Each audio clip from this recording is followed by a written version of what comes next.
Hello everyone. இன்னைக்கு weight loss டிப்பில் வந்து டே 4 பற்றி பார்க்க போகிறோம்.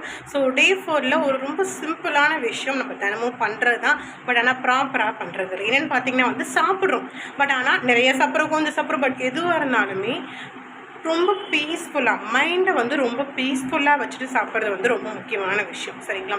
ஸோ அப்படின்னா ரொம்ப ஸ்லோவாக சாப்பிடணும். அப்போ வந்து பொறுமையாக சாப்பிடணும். அதாவது நீங்கள் சாப்பிட்றத எந்த ஒரு டிஸ்ட்ராக்ஷன் இல்லாமல் ஃபஸ்ட்டு சாப்பிட உட்காரிங்களா, ஃபுட்டு எடுத்துகிட்டு உட்காந்துட்டு கீழேயோ இல்லை டேபிள்லையோ எங்கேயோ உட்காந்துட்டு உங்களுக்கு கன்வீனியன்ட்டாக அழகாக சாஃப்டாக உட்காந்துட்டு சுற்றி எந்த டிவி ஃபோன் ஸ்க்ரீன் எதுவுமே இருக்கக்கூடாது. இல்லாமல் அழகாக ரிலாக்ஸாக கண்ணை மூடிட்டு டீப் பிரெத் பண்ணணும். சரிங்களா? நல்லா ஒரு மூச்சு இழுத்து விட்டுட்டு ரிலாக்ஸ் ஆகிட்டு ஒரு ரூபா உள்ளே வைக்கிறீங்களா, அந்த டேஸ்ட் அப்படியே சூவ் பண்ணி மெதுவாக சூவ் பண்ணி சாப்பிடும்போது என்ன ஆகுனா உங்களோட எச்சில் சலைவால் மிக்ஸ் ஆகி அது பொறுமையாக உள்ளே போகும். சரிங்களா?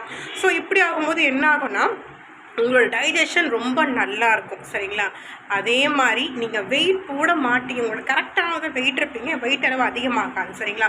ஸோ ரொம்ப ஸ்பீடாக சாப்பிட்றதுனால, ஃபோன் ஸ்க்ரீன் பார்த்து சாப்பிட்றதுனால, வேலைக்கு டைம் ஆகும்னு சொல்லிட்டு வேகமாக சாப்பிட்றது, இது மாதிரி அதெல்லாம் உங்களுக்கு வந்து வெயிட் ஆகுது. முக்கியமாக வந்து பார்த்தீங்கன்னா தொப்பை வந்து பெல்லி ஃபேட் வரதுக்கு மெயின் ரீசன் வந்து பார்த்திங்கன்னா இதுதான். சரிங்களா? ஸோ இதை அவாய்ட் பண்ணணும். இருக்கிறத போகணும்னா நீங்கள் கண்டிப்பாக இந்த டிப் யூஸ்ஃபுல்லாக இருக்கும். ஸோ ரொம்ப பீஸ்ஃபுல்லாக ரிலாக்ஸாக சாப்பிடுங்க. எந்த டிஸ்ட்ராக்ஷன் இல்லாமல் ஹாப்பியாக சாப்பிடுங்க. நீங்கள் ஒரு தோசை சாப்பிட்டா கூட இதை மாதிரி சாப்பிட்டீங்கன்னா உங்கள் வயிறு ஃபுல்ஃபில் ஆகிடும், நிறைய பசிக்காது. நிறைய இன்ட்ரெஸ்டிங்கான டிப்ஸ்க்கு வந்து மறக்காமல் மிஸ் பண்ணாமல் ஃபுல் வீடியோ பாருங்கள். நிறைய வீடியோஸ் வெயிட் பண்ணிகிட்ருக்கு, நிறையா டிப்ஸ் வெயிட் பண்ணிகிட்ருக்கு.